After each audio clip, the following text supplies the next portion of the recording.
2 ராஜாக்கள் 4:1-2 வசனங்களை வாசிங்க. அங்கு ஒரு விதவையை குறித்து இருக்கு. விதவைக்கு கடன், அந்த கடன் இருந்த பிறகும் அந்த விதவை அந்த கடனை எப்படி ஜெயிக்கிறாள் என்று பாருங்க, வாசிங்க. தீர்க்கதரிசிகளுடைய புத்திரில் ஒருவனுக்கு மனைவியா இருந்த ஒரு ஸ்திரீ எலிசாவை பார்த்து, முத அடியானாகிய என் புருஷன் இறந்து போனான், முத அடியான் கர்த்தருக்கு பயந்து நடந்தான் என்பதை அறிவீர். பாருங்க, இறந்து போன மனுஷன் தேவ பக்தி உள்ள ஒரு மனுஷன், தேவனுக்கு பயப்படக்கூடிய ஒரு மனுஷன். இப்போ அவன் இறந்து போன பிறகு கனவு இருக்கிறது, ஆண்டவரே என் புருஷன் உமக்கு பிரியமாய் வாழ்ந்து உமக்கு ஊழியம் செய்தான், இப்ப என்ன வீட்டுல கடத்தினால நிறைஞ்சு நாங்க இருக்கிறோம், என் பிள்ளைங்களே அடிமைப்படுத்த போறாங்க, இது என்ன வாழ்க்கைன்னு சொல்லி முறுமுறுக்கல. உங்க ஜெபம் அநேக ஜெபத்துக்கு ஏன் பதில் கிடைக்கல தெரியுமா? முறுமுறுக்க கூடியவங்க. முறுமுறுப்பு தேவனுக்கு விரோதமானப்பா. இங்க முறுமுறுக்கவே இல்ல, தேவனிடத்திலே போகிறார், தேவ மனுஷனிடத்திலே போகிறார்.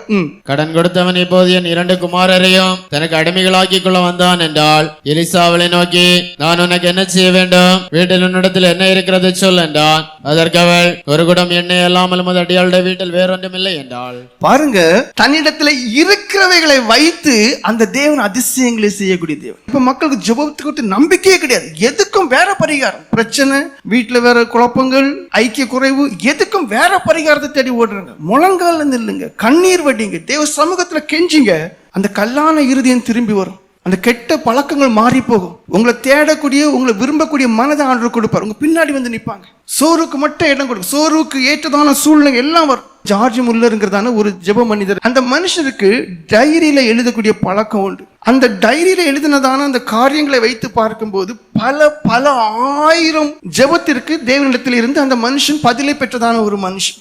ஆனாலும் அந்த மனுஷனுடைய வாழ்க்கையிலே 4 நண்பர்கள் இருந்தார்கள். 4 நண்பர்களையும் ரட்சிக்கப்படுவதற்கு அவர் 35 வருஷத்துக்கும் அதிகமாகவே ஜெபித்திருக்கிறார். அதிலே ஒரு மனுஷன் தான் இறந்த பிறகே ரட்சிப்பை அடைந்திருக்கிறார். அப்ப பாருங்க, என் கண்களால 4வது மனுஷன் ரட்சிக்கப்பட்டதை நான் பார்க்கல, ஆனா என் ஜெபம் வீண் போகல. ஜெபம் ஒரு காலம் வீண் போகாது. பொறுமையினால் உங்கள் ஆத்துமாக்களை காத்துக்கொள்ளுங்கள் என்று வேதம் சொல்லு. இப்ப யாருக்கு இருக்கு பொறுமை?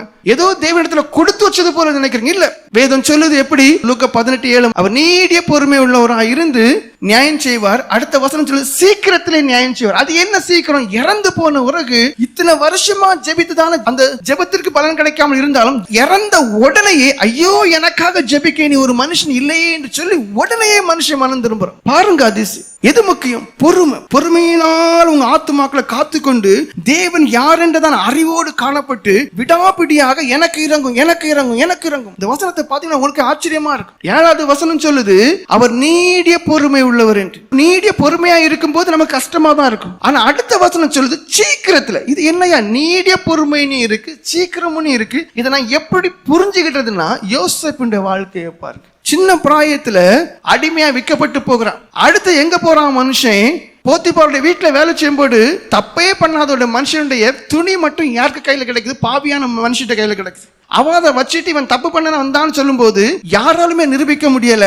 முடிவு என்ன? சிறைச்சாலையில போய் கஷ்டப்படுகிறான். இங்க புரிஞ்சுக்கிட்ட வேண்டியதான காரியம், சின்ன பிராயத்துல தரிசனத்தை காண்கிறான், தேவன் உயர்த்துவார் என்று.